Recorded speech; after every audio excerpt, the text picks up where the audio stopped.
Hello everyone, very welcome to all of you. आप सबका फिर से एक बार स्वागत है। और जहां पर हम डेली आपको टीचिंग एप्टीट्यूड के क्वेश्चन सीरीज प्रोवाइड कराते हैं। और आप सभी को पता है कि यहाँ पर आप किसी भी एग्जाम की तैयारी कर रहे हो, BEd entrance exam, Odisha BEd entrance exam, Bihar BEd entrance exam, इसके अलावा टीजीटी पीजीटी, हर तरह के लेवल के यहाँ पर आपको टीचिंग एप्टीट्यूड के क्वेश्चन सीरीज प्रोवाइड किए जा रहे हैं।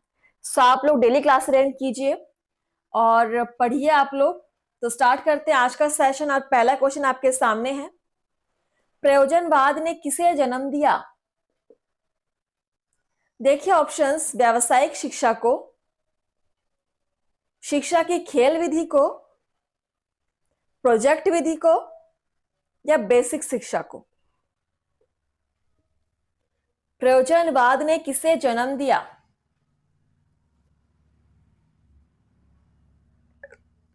ये सारे क्वेश्चंस जो आप सॉल्व कर रहे हैं वो किसी ना किसी एग्जाम में आए हुए हैं, पूछे गए हैं। चलिए, सो यहाँ पर राइट आंसर हो जाएगा आपका प्रोजेक्ट विधि को। प्रयोजनवाद ने जन्म दिया प्रोजेक्ट विधि को। Option C is correct. चलिए, क्वेश्चन नंबर नेक्स्ट है 12 नंबर क्वेश्चन। शिक्षा के क्षेत्र में रूसो का योगदान महत्वपूर्ण है।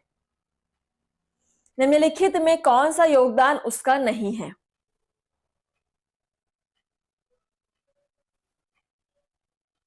ऑप्शन है पाठ्यचर्या सुधार, शिक्षा में खेलकूद का महत्व, शिक्षा में शिक्षक की केंद्रीय भूमिका, बाल केंद्रित शिक्षा। और बहुत ही इजी आंसर है, शिक्षा के क्षेत्र में जो रूसो है उनका बहुत ही महत्वपूर्ण योगदान है। तो इनमें से कौन सा योगदान उसका नहीं है बोला गया है?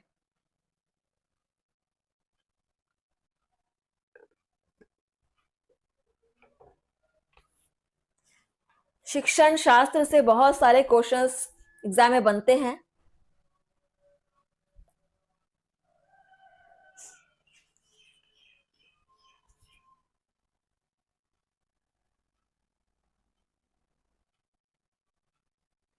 चलिए, सो यहां पर देखते हैं इसका राइट आंसर क्या हो जाएगा।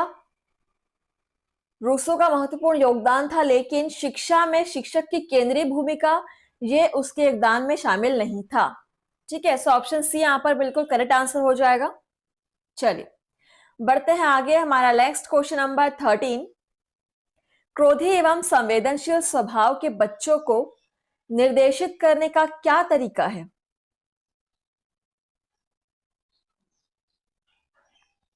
ऑप्शन है आपके सामने, उससे मित्रतापूर्ण व्यवहार किया जाए, उससे क्रोध एवं संवेदनशीलता को किसी ऐसी दिशा में मोड़ दिया जाए जो विद्यार्थियों के लिए उपयोगी हो, उसे ऐसा दंड दिया जाए कि वह क्रोध दिखाना भूल जाए, या उपयुक्त सभी।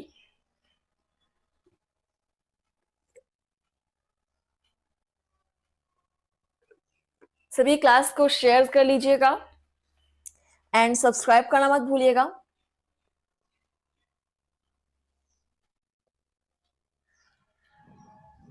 क्रोधी एवं संवेदनशील स्वभाव के बच्चों को निर्देशित करने का क्या तरीका है? उसके क्रोध एवं संवेदनशीलता को किसी ऐसी दिशा में मोड़ दिया जाए या कन्वर्ट कर दिया जाए जो विद्यार्थी के लिए उपयोगी हो, मतलब अपने गुस्से को वो किसी अच्छे चीज में यूटिलाइज कर दे। ये सबसे अच्छा तरीका है। Option B is correct. बढ़ते हैं आगे। क्वेश्चन नंबर 14 देखिए, उत्तम शैक्षणिक नेतृत्व के लिए चाहिए। ऑप्शन है योजनाओं का सतत मूल्यांकन, समूह पर बड़ा नियंत्रण, समूह के प्रति समर्पण की भावना एवं ऊंचा मनोबल, अच्छा व्यक्तित्व एवं सबके साथ समान व्यवहार।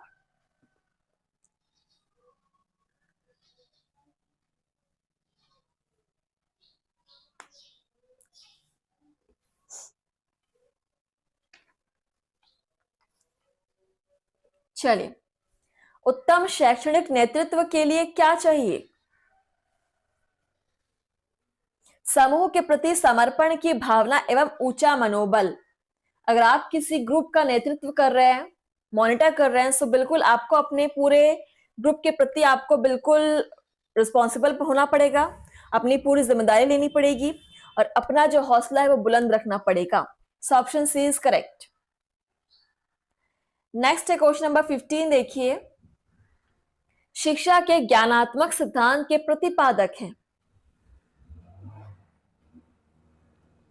Pestology, gauge, मैकाइवक, Kilpatrick. और ये सारे क्वेश्चंस अगर आप नोट नहीं भी कर रहे हैं तो भी कोई प्रॉब्लम की बात नहीं है, क्योंकि ये जो वीडियोस हैं, क्लासेस हैं, आपको हमेशा प्लेलिस्ट पर अवेलेबल है।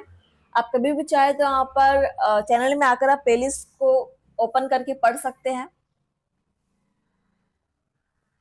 तो शिक्षा के ज्ञानात्मक सिद्धांत के प्रतिपादक Gage, option B is correct, Gage. चलिए देखिए अगला क्वेश्चन नंबर है आपका 16।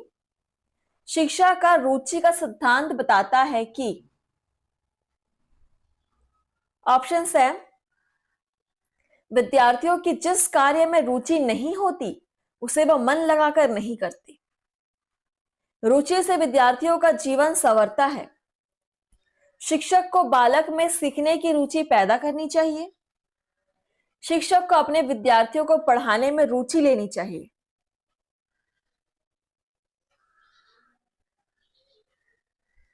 चलिए शिक्षा का रुचि का सिद्धांत क्या बताता है?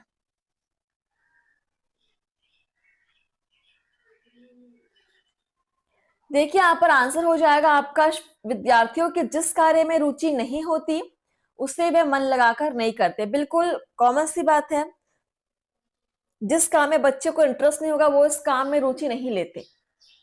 ठीक है, so option first is correct. And next question number है 17, देखिए। खुला स्कूल व्यवस्था के संबंध में आपका क्या विचार है?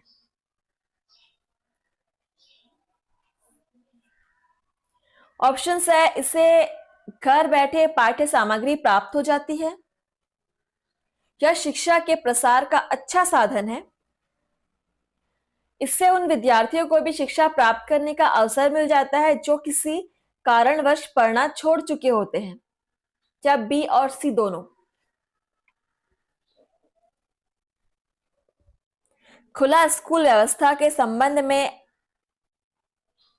आपका क्या विचार है? खुला स्कूल मतलब ओपन स्कूल।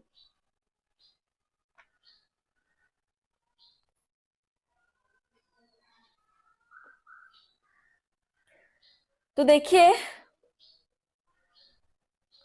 आंसर क्या हो जाएगा आपका,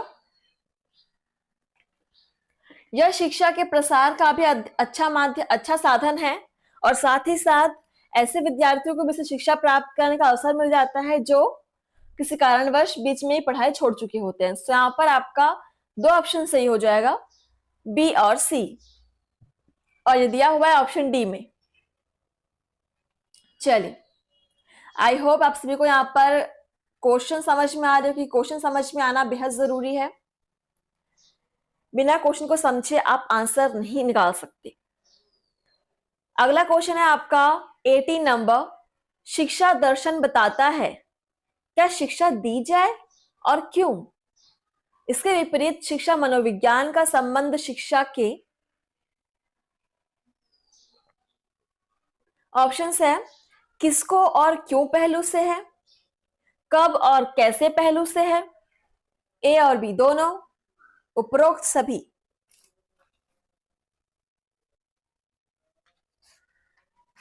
चलिए बताइए इसका आंसर, कि शिक्षा दर्शन बताता है कि शिक्षा दी जाए और क्यों दी जाए, लेकिन इसके विपरीत शिक्षा मनोविज्ञान क्या बताता है?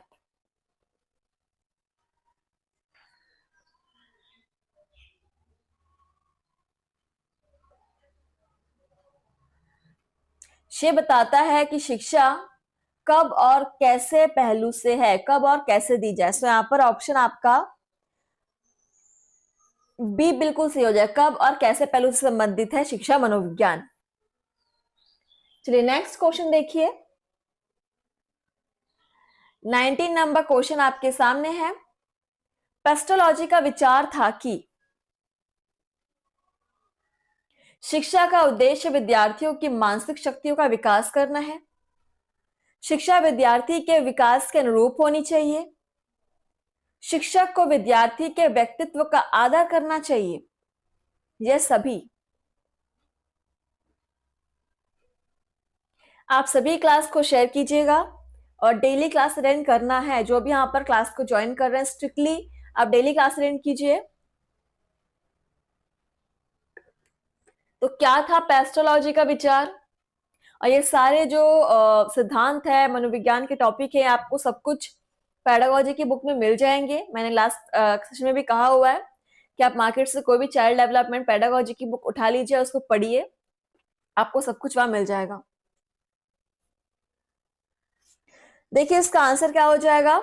पेस्टोलॉजी का विचार था शिक्षा का उद्देश्य विद्यार्थियों की मानसिक शक्तियों का विकास करना है, बिल्कुल था ये उद्देश्य। शिक्षा विद्यार्थियों के विकास के अनुरूप होनी चाहिए, बिल्कुल ये भी सही बात है। और शिक्षक को विद्यार्थी के व्यक्तित्व का आदर करना चाहिए, ऑप्शन सी भी बिल्कुल सही है।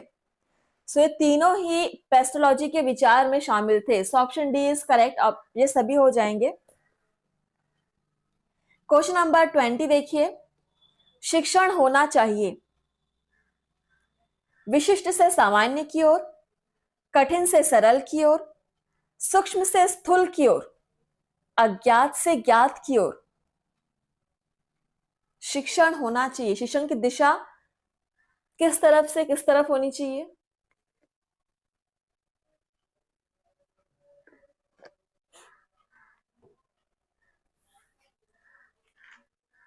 चलिए, सो अज्ञात से ज्ञात की ओर होना चाहिए। शिक्षण होना चाहिए अज्ञात से ज्ञात की ओर, option D is correct. Question number 21, शिक्षा मनोविज्ञान का जनक किसे कहा जाता है। बहुत ही इंपॉर्टेंट क्वेश्चन है और लगभग बहुत सारे एग्जाम्स में पूछा भी गया है। ऑप्शंस देखिए, Spencer, Herbart, John Dewey, Pestalozzi. शिक्षा मनोविज्ञान का जनक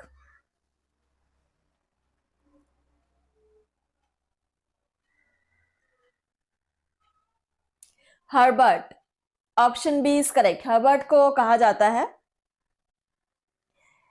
नेक्स्ट है क्वेश्चन नंबर 22 देखिए, खेल के माध्यम से शिक्षा समूह प्रवृत्ति को दबाती है, रचनात्मक प्रवृत्ति को दबाती है, अमनोवैज्ञानिक है या मनोवैज्ञानिक है।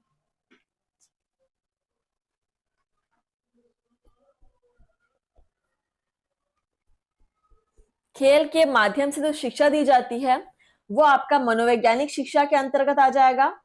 ठीक है, बाकी जो आपके ऑप्शंस है वो सारे निगेटिव ऑप्शंस है, उनको आप कट कर दीजिएगा। अगला क्वेश्चन है आपका 23 नंबर क्वेश्चन देखिए, आधुनिक विधि की प्राय सभी शिक्षण विधियां जैसे किंडरगार्टन, मॉन्टेसरी, डाल्टन और बेसिक, ये सब प्रयोगशाला विधि पर आधारित है, क्रियात्मक विधि के सिद्धांत पर आधारित है, संश्लेषण विधि पर आधारित है, या उपयुक्त में से कोई नहीं।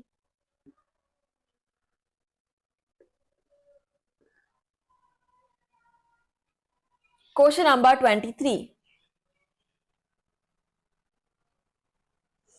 आधुनिक विधि की प्राय सभी शिक्षण विधियां जैसे किंडरगार्टन, मॉन्टेसरी, डाल्टन और बेसिक, ये सब आपके आधारित हैं क्रियात्मक विधि के सिद्धांत पर।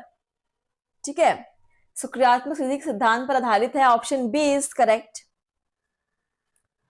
अगला क्वेश्चन नंबर है 24 नंबर क्वेश्चन, सभी का ध्यान बिल्कुल क्वेश्चन पे होना चाहिए। निम्नलिखित में से कौन सा कथन सही है। 3 कथन गलत होंगे, एक सही होगा और सही वाला ही हमको आइडेंटिफाई करना है। ऑप्शन देखिए, शिक्षक को मेधावी बालकों का समुचित प्रदर्शन करना चाहिए, शिक्षक को पढ़ाते समय विद्यार्थियों की भिन्नताओं को ध्यान में रखना चाहिए, शिक्षक को मंद गति से सीखने वाले विद्यार्थियों को झिड़कना चाहिए नहीं चाहिए, उपयोग सभी।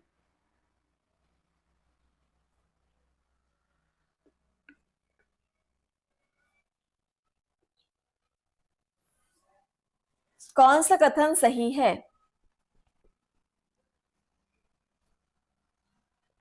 सो यहाँ पर देखिए, मेधावी बालकों को समुचित प्रदर्शन करना चाहिए, बात भी बिल्कुल सही है। शिक्षक को पढ़ाते समय अलग अलग विद्यार्थियों की भिन्नता का ध्यान रखना चाहिए, किसकी कैपेसिटी कितनी है इसका भी ध्यान रखना बहुत जरूरी है। और साथ में मंद गति से सीखने वाले विद्यार्थियों को झिड़कना मतलब चिड़चिड़ाना नहीं चाहिए। सो उपयुक्त सभी कथन जो है यहाँ पर सही है, कोई भी कथन यहाँ पर गलत नहीं है। Option D is answer. Question number 25 देखिए, विद्यालय में पर्यावरण शिक्षा से आपका अभिप्राय है? क्या समझते हैं आप पर्यावरण शिक्षा से? ऑप्शन है विद्यार्थियों पर अतिरिक्त बोझ डालना, पर्यावरण को दूषित होने से बचाने का प्रयास, विद्यार्थियों का मनोरंजन, विद्यार्थियों में पर्यावरण के ज्ञान का प्रसार।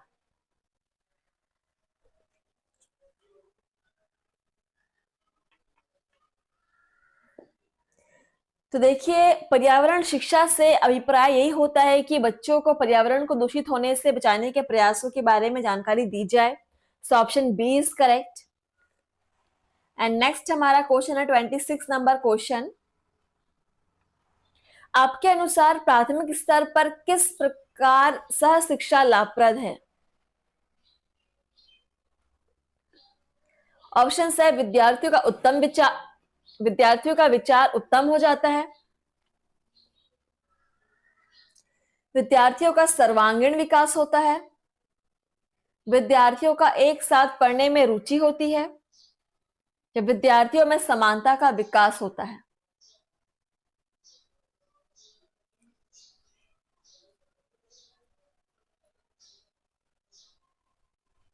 चलिए आंसर कीजिए। प्राथमिक स्तर पर किस प्रकार सह शिक्षा लाभप्रद है?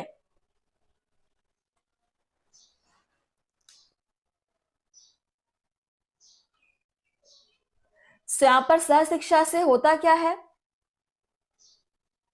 सारे की सारे ही बिल्कुल सही ऑप्शंस है, लेकिन सबसे उचित आंसर सह शिक्षा का उद्देश्य यही होता है कि विद्यार्थियों को समानता का विकास हो, मतलब विद्यार्थियों में समानता, एक इक्वालिटी का विकास हो, कोई भिन्नता उसमें ना रहे, कोई दूसरे को छोटा बड़ा मत समझे। So option D is correct answer. चलिए आगे बढ़ते हैं। क्वेश्चन नंबर 27 देखिए, आपके विचार में चिंतन शक्ति विकसित करने का क्या उपाय है? विद्यार्थियों में स्व अध्ययन की आदत का विकास किया जाए, विद्यार्थियों को समस्या समाधान विधि से पढ़ाया जाए, विद्यार्थियों की खोज एवं ब्रेनस्टॉर्मिंग विधि से पढ़ाया जाए, उपयुक्त सभी।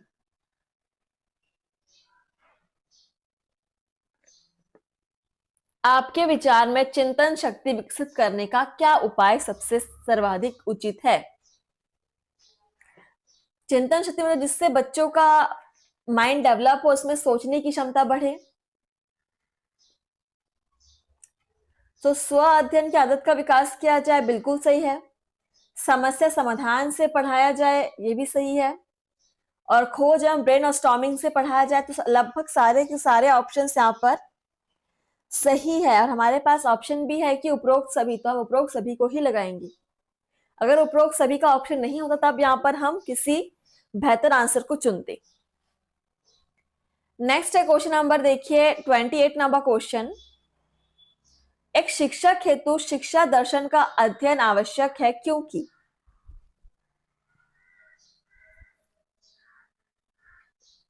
शिक्षण व्यवहार नियंत्रण हेतु विचार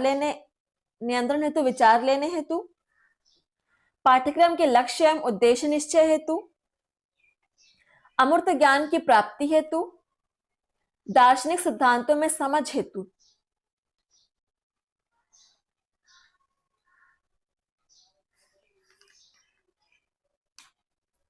एक शिक्षक हेतु शिक्षा दर्शन का अध्ययन आवश्यक है क्योंकि दार्शनिक सिद्धांतों में समझ हेतु आवश्यक है। So option D is correct.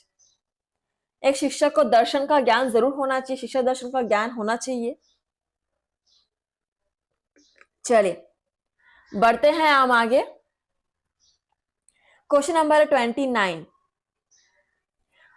बच्चे अपने आसपास के संसार में स्वयं सीखते हैं। यह विचार किस दार्शनिक का था?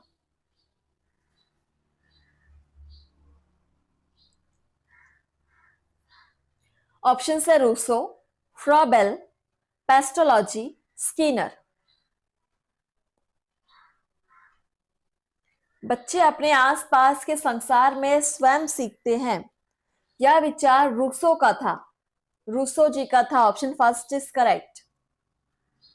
क्वेश्चन नंबर 30, बाल मनोविज्ञान का अध्ययन शिक्षक को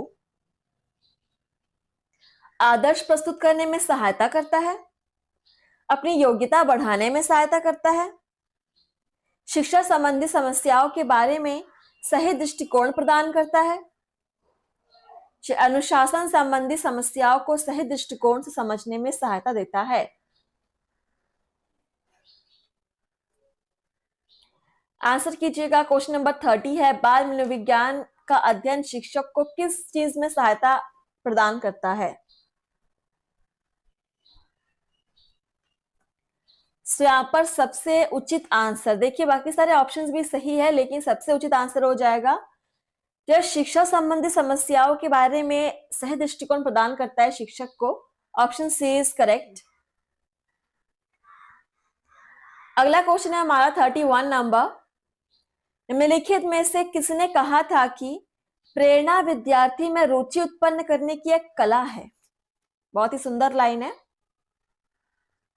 ऑप्शन है रविंद्रनाथ टैगोर, मैकॉले, कोठारी, थॉमसन। किसने कहा था कि प्रेरणा विद्यार्थी में रुचि उत्पन्न करने की एक कला है? बहुत ही सुंदर लाइन है।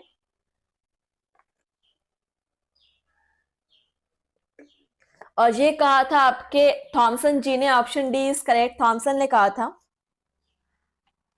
क्वेश्चन नंबर 33, शिक्षा में प्रयोजनवाद की विचारधारा का प्रवर्तक कौन था? Pestalozzi, William James, John Dewey, Kilpatrick. शिक्षा में प्रयोजनवाद की विचारधारा का प्रवर्तक विलियम जेम्स था। Option B is correct, William James. And next question number 33, शिक्षक के विद्यार्थियों की आवश्यकताओं और रुचियों संबंधी ज्ञान किस विषय से संबंधित है? शैक्षिक राजनीति, शैक्षिक समाजशास्त्र, शिक्षा मनोविज्ञान या शिक्षा दर्शन?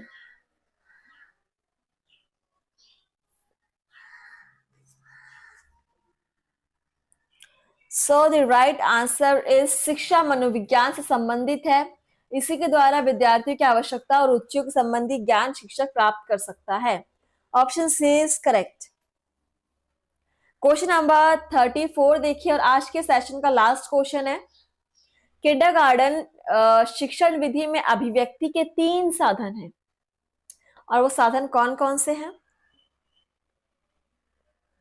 गीत, गेम और उपहार, गीत, गति और मनोरंजन, गीत, संगीत और स्वर, गीत, गति और रचना।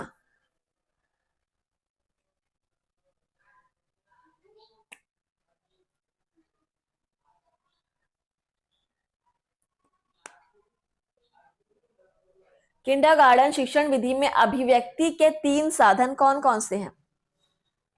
आप सभी क्लास को शेयर जरूर कीजिएगा एंड मुझे बताएंगे आपने कितने सारे क्वेश्चन सॉल्व किए हैं आज के सेशन में। द राइट आंसर इज गीत, गति और रचना। ये है 3 अभिव्यक्ति के साधन किंडरगार्टन शिक्षण विधि में। तो चलिए आज के सेशन को यहीं पर समाप्त करते हैं और आगे के क्वेश्चन हम सॉल्व करेंगे नेक्स्ट सेशन। तब तक आप पढ़ते रहिए और प्रैक्टिस करते रहिए। थैंक यू, धन्यवाद।